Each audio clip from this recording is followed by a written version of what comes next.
اظہر فاروق۔ ناظرین، جیسا کہ آپ کو معلوم ہے کہ گزشتہ روز محسن پاکستان ڈاکٹر عبدالقدیر خان کا انتقال ہو گیا ہے۔ ڈاکٹر عبدالقدیر خان کی پاکستان پر بہت احسانات ہیں۔ ڈاکٹر عبدالقدیر خان کی وجہ سے پاکستان ایٹمی ملک بنا اور پاکستان ایک مضبوط ملک بنا، مستحکم ملک بنا اور ایک محفوظ ملک بنا۔ ڈاکٹر عبدالقدیر خان کی خدمات کو اس انداز سے نہیں سراہا گیا جس طریقے سے سراہا جانا چاہیے تھا۔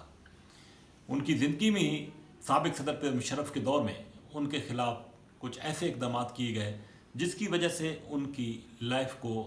نقصان پہنچا، ان کے کیریئر کو نقصان پہنچا اور ان کے وقار کو نقصان پہنچا۔ ڈاکٹر عبدالقدیر خان کے خلاف گہرا تنگ کیا گیا، ان کو نظر بند کیا گیا اور ان کے خلاف ایسے الزامات عائد ہوئے جس کی وجہ سے یقینی طور پر وہ باقی ساری زندگی کرب میں گزارتے رہے۔ ان کی نقل و حرکت پر پابندی تھی، یہی وجہ ہے کہ وہ E7 کے گھر میں مقیم تھے اور اپنے آخری ایام میں انہوں نے سپریم کورٹ سے بھی رجوع کیا کہ ان کی نقل و حمل کو اجازت دی جائے اور ان کو اجازت دی جائے کہ وہ آزادانہ طور پر نقل و حمل کر سکیں، لیکن بدقسمتی سے ڈاکٹر عبدالقدیر خان کو یہ موقع نہ ملا اور وہ اپنے خالق حقیقی سے جا ملے۔ ڈاکٹر عبدالقدیر خان کی موت کے بعد پاکستانی قوم کو، حکومت پاکستان کو اور ہر شخص کو ان کی وفات پر افسوس ہوا۔ ان کے محسن پاکستان قرار دیا جانے لگا اور بالخصوص ان کے حوالے سے ایسے الفاظ بالخصوص استعمال ہوئے جس کی وجہ سے ڈاکٹر عبدالقدیر خان یقینی طور پر جب زندہ تھے تو وہ سن لیتے تو ان کے حوصلے بلند ہوتے، لیکن بدقسمتی سے ان کے جانے کے بعد ان کو اچھے الفاظ سے نوازا تو گیا، لیکن جو کرب ان کی زندگی میں لگا وہ کسی طور پر بھی دور نہیں ہو سکتا تھا۔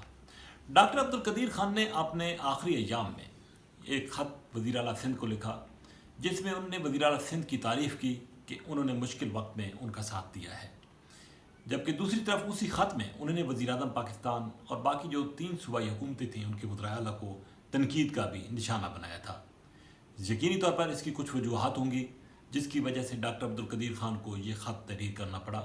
ایک خط انہوں نے قوم کے نام بھی لکھا اور قوم سے یہ اپیل کی کہ ان کی مغفرت کے لیے دعائیں کریں، ان کی غیبانہ نماز جنازہ پڑھیں اور ان کے لیے اللہ تبارک و تعالیٰ سے خصوصی طور پر ان کے مرنے کے بعد دعائیں کی جائیں۔ یہ 2-3 خط ان کے آخری ایام میں سامنے آئے، لیکن بدقسمتی سے پاکستانی قوم نے اپنے اس عظیم ہیرو کو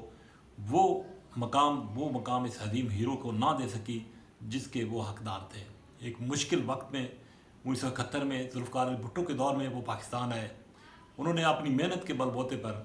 اور بالخصوص اس میں کوئی شک نہیں ہے کہ مختلف حکومتوں کے تعاون سے انہوں نے پاکستان کو ایٹمی قوت بنایا، ناقابل تسخیر بنایا، لیکن اس کے باوجود ان کی وہ قدر پاکستانی قوم، پاکستانی حکومتیں نہ کر سکیں جس کے وہ حقدار تھے۔